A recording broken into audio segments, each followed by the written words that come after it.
नमस्कार। अभी भारतीय इतिहास में वैदिक साहित्य चल रही है नहीं। वैदिक साहित्य में हमने ऋग्वेद, अथर्ववेद, सामवेद, यजुर्वेद के बारे में जाना समझा। देखिए, बहुत सारे वेद हैं, उसके उपवेद हैं नहीं, वेदांग है, स्मृति साहित्य है नहीं, उसके बाद पुराण है। ये सब वेद के ही भाग हैं। समझ रहे हैं ना आप समझ रहे होंगे। देखिए, क्या होता क्या है कि कोई भी चीज़ अगर बड़ी होती है नहीं, तो सुविधा के लिए हम उसको बांट देते हैं ताकि पढ़ने में हमें सुविधा मिले। उसी तरह से वेद को भी बांटा गया है नहीं।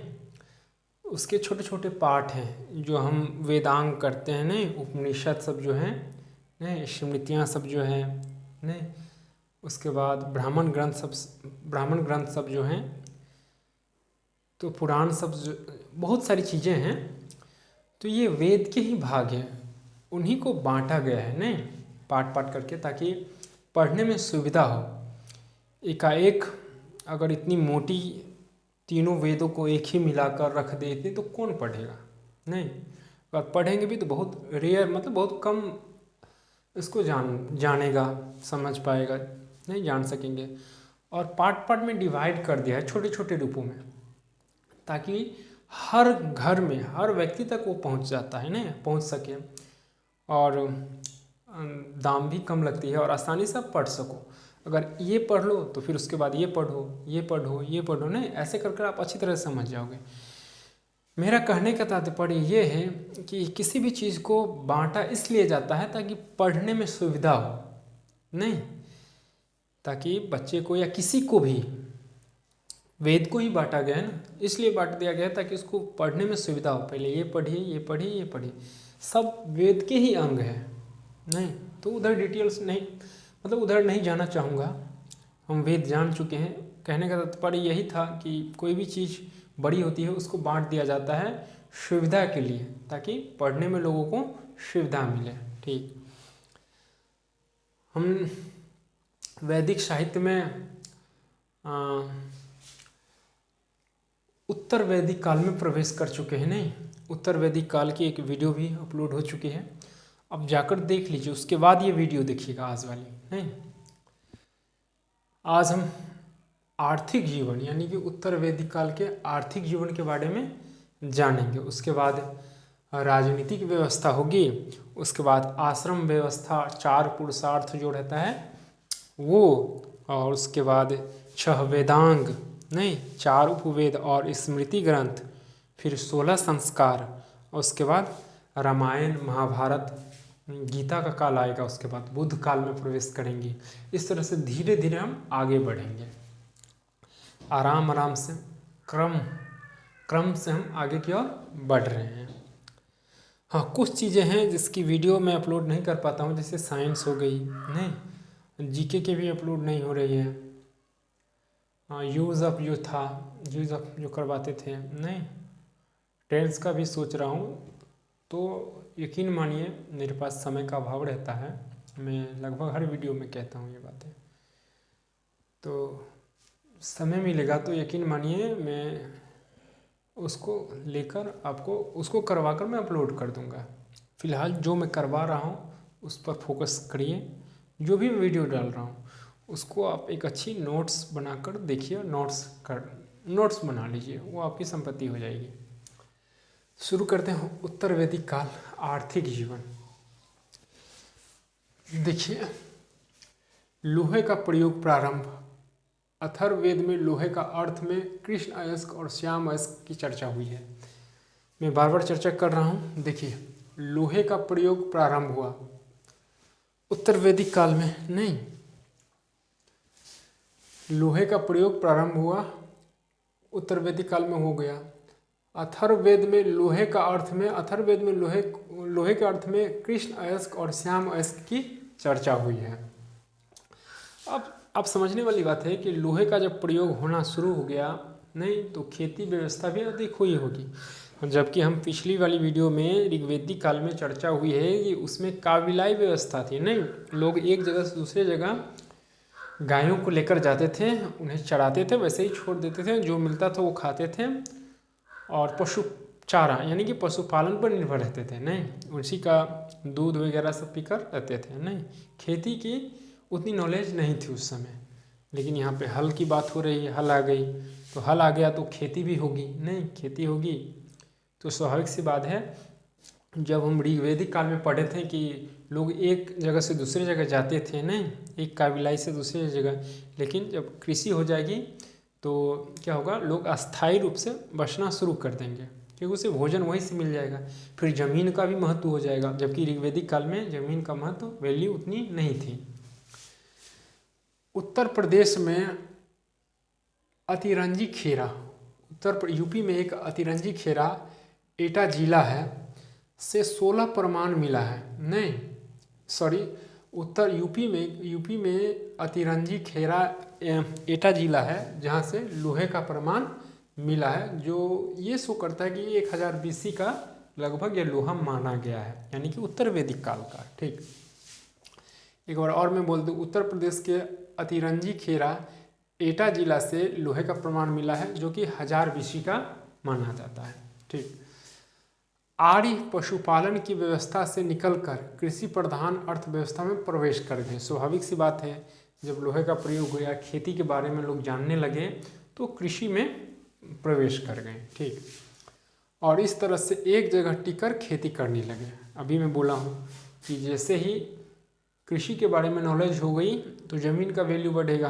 फिलहाल ज़मीन का वैल्यू नहीं था, उतना नहीं जानते थे लोग, लेकिन कृषि का प्रयोग करना शुरू कर दिए तो लोग अस्थायी रूप से रहना भी शुरू कर दिए। ठीक, चित्रित धूसर मृद भांड होता है बर्तन, मिट्टी के बर्तन, नहीं अर्तें, नहीं, तो जो मिट्टी का बर्तन था और उसे उत्तरी काली पॉलिशदार मृद भांड, ये जो है बर्तन के नाम है। नहीं, उत्तरी काली और पॉलिशदार मृद भांड। पशुपालन का धंधा गौण कृषि का महत्व बढ़ा। स्वाभाविक सी बात है, ऋग्वेदिक काल में हमने पढ़ा था कि पशु पर ही निर्भर थे, पशुचारण करते थे, नहीं, पशुओं को चराते थे। लेकिन पशुचारण की व्यवस्था जैसे ही कृषि बढ़ी धीरे धीरे कम होने लगे, लोग कृषि करने लगे, तो स्वाभाविक सी बात है कुछ न कुछ तो कम हुआ होगा ही। नहीं, तो ये बोल रहा है कि पशु, क्वेश्चन देखिए कई तरह से बन सकते हैं, आप बनाइए, खुद में क्वेश्चन बनाइए। क्वेश्चन आएगा आपको कि किस काल में पशुपालन की व्यवस्था से निकलकर कृषि प्रधान अर्थव्यवस्था में आर्य प्रवेश किए। ऑप्शन ऋग्वेदिक काल, उत्तर वैदिक काल, नहीं, या अथर्ववेद काल, इस तरह से किसी तरह से, तो आप उत्तर वैदिक काल में लगाओगे। ठीक, नहीं। अंतरिक्ष खेरा एटा जिला से किसका प्रमाण मिला है, लोहे का, कितने BC का है, 1000 BC, या ऐसे भी किस काल का है, ऋग्वेद तो कोई भी हो तो आप दिमाग लगा लोगे। नहीं, ऋग्वेदिक काल में तो था नहीं। चलिए, पशुपालन का धंधा गौण होगा। शतपथ ब्राह्मण ग्रंथ में जुताई, बुआई, कटाई, मड़ाई मतलब होता है झाड़ के फसल को अलग कर देते हैं। नहीं, अभी भी गांव घर में देखते होंगे धान को लोग पीटता है, नहीं, ऐसे कर करके पीट कर उसमें से फसल मतलब कलेक्ट करते हैं एक जगह, तो उसी को बोलते हैं मड़ाई। नहीं, तो शतपथ ब्राह्मण में जुताई, बुआई और कटाई, मड़ाई की बातें हुई हैं। 24 बैलों द्वारा जोते जाने वाले हलों का उल्लेख भी हुआ है। 24 और जो ऑक्सन है ना उसके द्वारा जोते जाने की भी चर्चा हुई है। ठीक, ऋग्वेद काल में यव नाम का अनाज का उल्लेख हुआ है। ऋग्वेद काल में किस नाम का अनाज का उल्लेख हुआ है, तो यव। ठीक, जबकि उत्तर वैदिक काल में, ऋग्वेदिक काल में यव नामक अनाज का उल्लेख हुआ है, जबकि उत्तर वैदिक काल में चावल, गेहूं, उड़द, मूंग समेत कई अनाजों का उल्लेख हुआ है। यानी कि अनाजों के बारे में अधिक जानकारी हमें उत्तर वैदिक काल में प्राप्त होती है। ठीक, अतिरंजी खेरा की खुदाई में भी चावल, गेहूं, जौ का प्रमाण मिला है। अतिरंजी खेरा के खुदाई, देखिए बहुत सारी चीज़ें जो है हिस्ट्री में ना हमें खुदाई से प्राप्त होती है। नहीं, बहुत सारी चीज़ें जो हैं खुदाई से प्राप्त होती है। तो अतिरंजी की खुदाई में भी चावल गेहूं जौ के प्रमाण मिले हैं। आपको स्पष्ट दिखाई दे रही है, मैं देख रहा हूँ, आप देख सकते हो और नोट्स अच्छी तरह से बना सकते हो। उसके बाद है करिश का मतलब ग्रेवर, नहीं यहाँ पे देखिए, करिश का मतलब गोबर, गोबर की खाद, गोबर की खाद, और सीरे के लिए हल शब्द का प्रयोग हुआ है। करिश का मतलब गोबर और सीर का मतलब होता है हल, सीर का मतलब हल। तो करिश का मतलब गोबर शब्द का, यानी कि खाद की चर्चा हुई, गोबर देते थे वो लोग, और सिर का मतलब हल शब्द का प्रयोग हुआ है। आपको याद रखनी है कि सिर की चर्चा किस में हुई है, नहीं, उत्तर वैदिक काल, किसी तरह से क्वेश्चन बन सकता है, बना लेना। उत्तर वैदिक काल में कबायली का पतन होने लगा, स्वाभाविक सी बात है, मैं अभी चर्चा हुई थोड़ी देर पहले, नहीं, कि जैसे ही कृषि की व्यवस्था होगी, कबीलाई व्यवस्था, जो एक जगह से दूसरे जगह जाते थे, नहीं, जब पशुचारण वहाँ पे ख़त्म होती थी तो अपने गाय लेकर दूसरे कबीलाई के पास जाते थे, तो धीरे धीरे खत्म होने लगी। ठीक, उत्तर वैदिक काल में उत्तर वैदिक आर्य 4 प्रकार के बर्तनों का प्रयोग करते थे। एक में लाल और काला मृदभांड, नहीं, 4 प्रकार के बर्तन का उपयोग करते थे उत्तर वैदिक आर्य, नहीं, लाल और काला। दूसरा लाल मृदभांड, जो सबसे ज़्यादा यूज करते थे, नहीं। उसके बाद NBPW, नॉर्थ ब्लैक पॉलिस्टी वियर, नहीं, इसका प्रयोग करते थे। NBPW, इसका गूगल पे मार लेना अपना, नहीं, अगर यहाँ पर अक्षर नहीं दिखाई दे हो तो, नहीं दिखाई दे रही है स्पष्ट रूप से, तो NBPW का मतलब नॉर्थ ब्लैक पॉलिस्टी वियर देख लेना। चित्रित मृदभांड, उच्च वर्ग के लोग ही इसका प्रयोग करते थे, चित्रित मृदभांड का। रत्नीनन, नहीं, रत्नीनन राजा के पदाधिकारी को कहते थे जो रत्न बांटते थे, जो कहा जाता था राजा के द्वारा, वो रत्न देते थे। ठीक, सूदखोर, जो ब्रोकर थे ना, दलाल, सूदखोर को ऋग्वेद में बेकनाट कहा गया है, जबकि शतपथ ब्राह्मण ग्रंथ में इन्हें कुशीदीन कहा गया है। ये आपको याद रखनी है, सूदखोर को ऋग्वेद में बेकनाट कहा गया है, और जबकि शतपथ ब्राह्मण में से कुशीदीन कहा गया है। लेन देन वस्तु विनिमय के रूप में होता था। अगर आपका जन्म 80 या 90 के दशक में हुआ है, तो आपको याद होंगी कि बचपन में हमारी दादी या जो मम्मी थी, या घर के अगल बगल के लोग थे, किसी के घर में आटा कम जाती थी या चावल या कुछ भी, तो क्या करते थे कि वो हमसे ले जाते थे एक डिब्बा में, नहीं, डिब्बा लेकर ले जाते थे। जैसे उसका चावल घट गया तो मेरे, या आटा घट गया तो मेरे घर में आएगा और वो आटा लेकर जाएगा, और बदले में आटे की जगह पर कोई दाल या कुछ देकर जाएगा। पैसा नहीं थी उतनी, नहीं, तो चावल बदले में कुछ दे रहा है तो उसके बदले ले रहा है, तो बदले में कुछ दे रहा है, तो अनाज से ही लेन देन की व्यवस्था थी कि आप मेरे पास गेहूं नहीं है तो मैं, और चावल है तो मैं आपको चावल दे दिया और आपसे गेहूं ले लिया।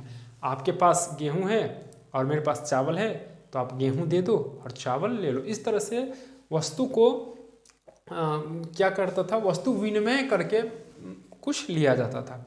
यानी कि सारी चीज़ें, जो भी चीज़ें उपज होती थी ना, उसी के द्वारा करता था। उतना पैसा वगैरह नहीं था, लेकिन मुद्रा की व्यवस्था आ चुकी थी, और मतलब उत्तर वैदिक काल में, हालांकि पहले भी आ चुकी थी इससे, लेकिन उत्तर वैदिक काल में उतनी लेन देन की व्यवस्था नहीं हुई थी, आ चुकी थी। उतना लोग पैसा से कुछ खरीद वगैरह नहीं करते थे, तो किससे करते थे, अनाज के बदले अनाज। तो उसी को क्या कहा जाता था, लेन वस्तु विनिमय, नहीं। निष्क सोने की मुद्रा और शतमान चांदी की मुद्रा थी। जो निष्क थी उसे सोने की मुद्रा कहा जाता था, और शतमान चांदी की मुद्रा। भाग शुल्क, यानी कि भाग शुल्क, बलि इत्यादि राजा को अनाजों के रूप में दिया जाता था, बलि नहीं दिया जाता था। देखिए, बलि की चर्चा कहीं भी नहीं हुई है, थोड़ी थोड़ी मैं भी पढ़ता लिखता हूँ, थोड़ी थोड़ी। आप वेद में देख लो या कहीं पर देख लो, बलि की चर्चा नहीं हुई है कि आप दुर्गा जी आई है, दुर्गा पूजा में बलि चढ़ा देते हो, या ईद बकरीद किसी पे मार देते हो कि अल्लाह है, अल्लाह के लिए या गॉडेस के लिए या गॉड के लिए किसी के नाम पे काट कर आप खुद खा जाते हो। बलि का मतलब होता है, चर्चा हुई है वेदी, आप पढ़ो वेदों में या कहीं पर भी आपको मिले तो उसका अर्थ आता है बलि। बलि देना मतलब अपने अहंकार को बलि देना। नहीं, जो एगोटिज्म से भरा पड़ा रहते हैं ना, जो व्यक्ति जिसमें एगोटिज्म भरा रहता है, अहंकार, ईगो, तो उसको कह रहा है कि उसका बलि दीजिए। आप अपने अहंकार, जो आपके पास अहंकार है ना, उसको छोड़िए, उसको त्यागिए, उसका बलि दीजिए। तो इसकी चर्चा हुई है कि अहंकार की आप बलि दे सकते हो, नहीं, और देना भी चाहिए, नहीं तो अहंकार तो रावण आप जानते भी होंगे।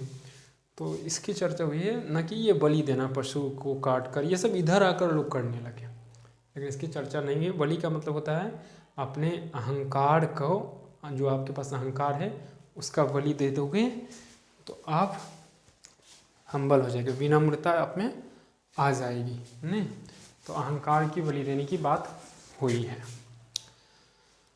तो ये थी, मतलब अनाज के रूप में ही राजा को भाग, शुल्क, बलि इत्यादि राजा को अनाज के रूप में ही दिया जाता था, अनाज दे देता था। उसका मतलब ये हुआ, इसका मतलब बलि, इसका मतलब भाग, इसका मतलब शुल्क हो गया, जिसको कर कहते थे, तो वो अनाज के रूप में ही दिया जाता था। तो ये थी उत्तर वैदिक काल की एक छोटी सी वीडियो, आर्थिक जीवन। इसके बाद हम राजनीतिक जीवन में प्रवेश करेंगे, फिर आश्रम व्यवस्था, 4 पुरुषार्थ, 6 वेदांत, 4 वेद, उसके उपवेद, नहीं सॉरी 6 वेदांत, 4 उपवेद और स्मृति ग्रंथ, उसके बाद 16 संस्कार, उसके बाद रामायण, महाभारत, गीता काल, उसके बाद बुद्ध काल में हम प्रवेश करेंगे। हम आराम आराम से आगे की ओर बढ़ रहे हैं।